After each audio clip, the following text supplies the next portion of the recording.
or Simeone reincarnated, or a thuggish ball winner who lacks the all-round finesse to thrive in the elite midfields of Europe. Just how good is Manuel Ugarte? In terms of volume of defensive work and breaking up play, Ugarte has no peers in the modern game. He's the best I've seen since Kante in this regard, someone who has indefatigable energy and insatiable in terms of his desire to cut off any attacks before they get into his side's final third.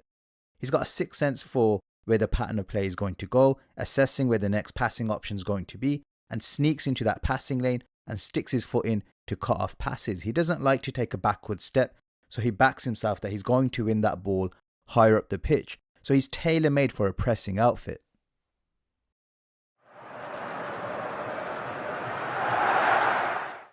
In terms of his ball winning, Ugarte is an old school ball winner. He does it with spite, he does it with aggression, and that can leave him susceptible to giving away fouls in key areas. He's not a clean ball winner like a prime Kante or even a Declan Rice. He's quite thuggish, and this will need to be refined if he's going to be trusted in the business end of key games against top players across Europe, or even key title challenging games domestically. On the plus side, he is super brave. He'll never shirk a challenge. He's always looking to stamp his authority on an opponent. And in recovery situations, he can turn the odds on their head and get to the ball even when all seems lost. So a genuine warrior, someone who reminds you of like a Roy Keane or Simeone or even a Nobby Styles.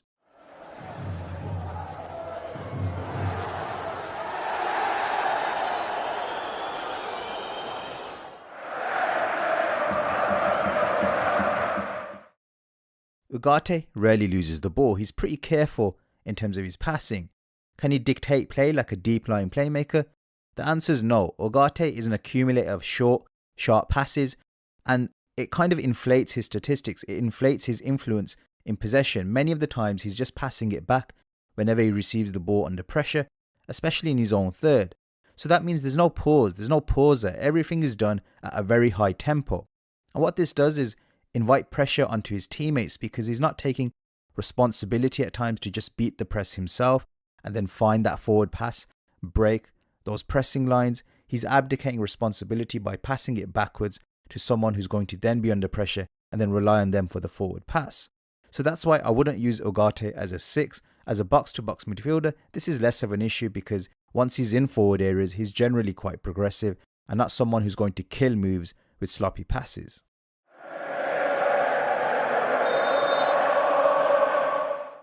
For such a destructive ball winner, it's quite astonishing to see how effective Ugarte is when he's driving with the ball, and it's very reminiscent of Kante, who, once he'd won the ball, would side through the opposition's counter-press and eat up yards in enemy territory.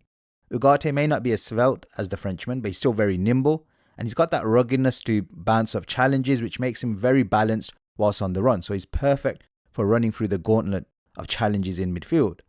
His footwork is very nifty, ball rolls, V-turns, nutmegs, it's all very Uruguayan, deceptively flary. Never done for show, but the unorthodox solution to the problem at hand, a sleight of hand. The only criticism is that perhaps he can take on teams in the wrong area of the pitch, but definitely a lot of talent here to work with.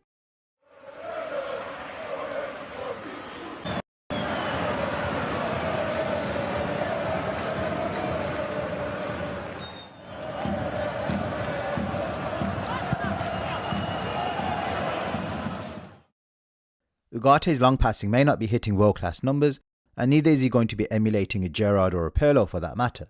Having said that, I really like the look of it. He can really ping a ball with pace, doesn't really hit any safe long passes, they're always hit with a purpose to hurt the opposition, even when it's diagonal passes. So his pass is a real switch of play designed to hurt the opposition who have maybe failed to spread out effectively and are lopsided onto his side of the pitch. So the only weakness here is that perhaps he can be too ambitious, but eye test wise, I'm pretty impressed. It's a solid facet of his game, it's effective, and it's definitely something to keep an eye on.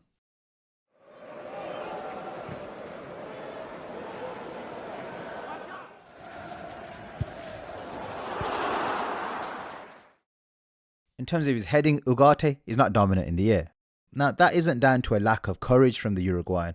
He's quite happy to fling himself into duels, but his bark is worse than his bite. He doesn't really tower over opponents, and there isn't any real consistency in terms of headers won.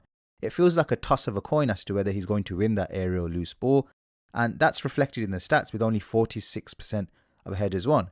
Now the key issue is that when he leaps, he isn't really thinking about where the opponent may come in from, so he doesn't really protect his body during the leap and put off the opponent, so he kind of gives them a free run at the ball. Now when he does get his leap right and he is aggressive, he can be pretty effective, so definitely an area to work on here. Cruzamento de PP, o cabeceamento a aparecer. Statistically, Ugarte's crossing numbers are not particularly strong, but the eye test suggests a player with solid foundations of crossing technique and a good feel for where the weak spots of a defence are. He can whip a ball pretty well, and I can see him developing into a player who can cause issues when he rampages forward into these wide areas, whether on the overlap or on the underlap, a bit like where Henderson positions himself for Liverpool. And I think if he has time to deliver a ball, he will be dangerous. So a player who could operate even in a diamond in one of the wider slots and make an impact. Ugarte passa por Florentino. Mais dinâmico o Sporting, aí está. Ugarte no cruzamento.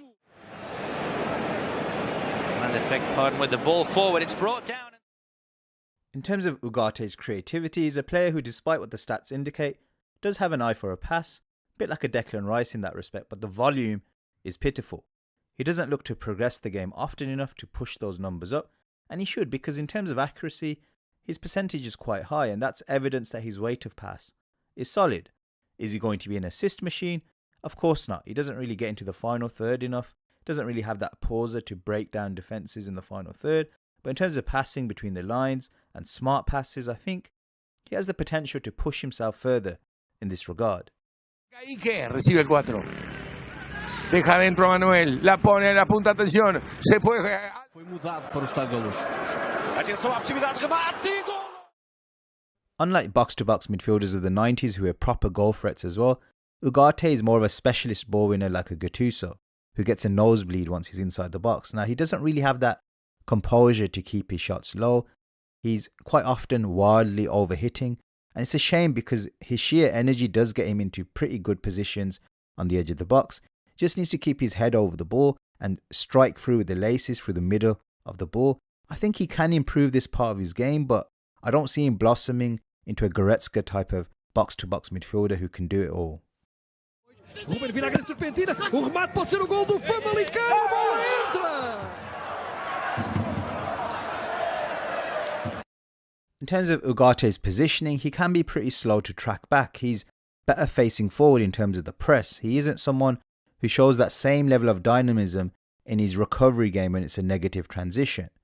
Once he's back in position, his reading of the game as to where the ball is going to drop and where the key threats are isn't that bad, but in my opinion, he's better suited to a CDM who's got that ability to protect the zone ahead of the back four, or a fellow box-to-boxer in a midfield too, especially if he's playing for a high press side which can get caught out in transitions. Tactically, Sporting started the season with a 3-4-2-1, which has now blossomed into a 3-4-3. Now, for all intents and purposes, Ugarte's role has remained the same, part of a double pivot in midfield.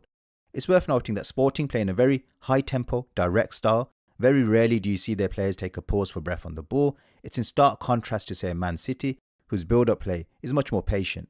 Sporting go for the jugular, and Ugarte fits in nicely here. He's someone who doesn't really like to take his time on the ball anyway, especially in that pivot area. And next to him, Morita is also very box-to-box, if a tad less aggressive. Both of them like to take turns and sit and choose when to get forward. It's a very dynamic duo. Morita tends to be the one who gets back more often into position and also the one who shows more composure in the final third, whereas Ugarte is a heat-seeking missile who's looking to stop the opposition in their tracks at every turn. Ugarte has been linked to a host of teams, and most recently this includes PSG. It's very difficult to predict what is going on with PSG this summer and beyond.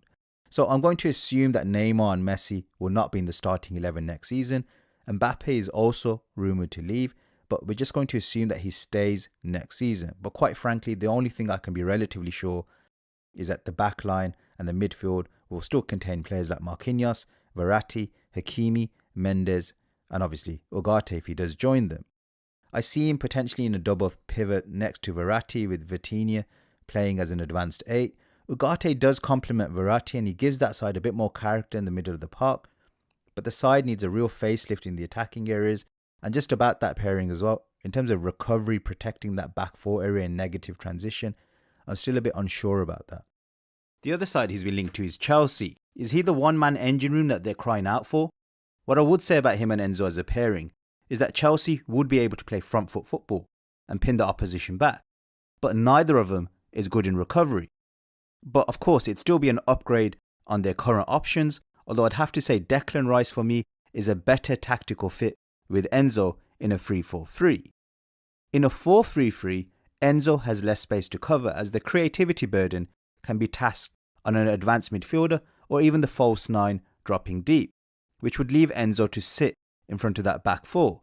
And this would be useful as during negative transition, if there's a third midfielder who can come back and help out like an Alexis McAllister did for Argentina, then Chukwuemeka and Andre Santos can perform that role, and then the need for Ugarte to save Enzo's bacon in negative transition is negated because there's less recovery burden for all the midfielders involved. Just briefly touching upon Liverpool, I'm surprised that they weren't heavily in for him. I think he would have been a perfect Henderson replacement. Someone like Klopp would have developed his crossing game, and I think he would have provided some much needed dynamism and character down that right side of the pitch, which has now become quite flat, and he would have been a nightmare to play against in front of that Anfield crowd.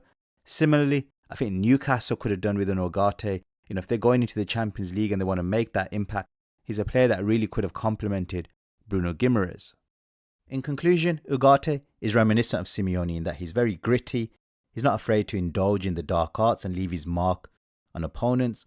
He's also got that underrated technical ability that these thuggish South American box-to-box midfielders have, and I mean that in the best possible way, although his end product in the final third is not as good as the Argentine. Now, someone like Nobby Stiles was also quite similar in the way that he'd persistently hound the opposition and cut off attacks. But Stiles was also able to sit in front of the back four and protect that area, whereas Ugarte doesn't have that same discipline in terms of tracking back. He prefers to do all his defensive work on the front foot.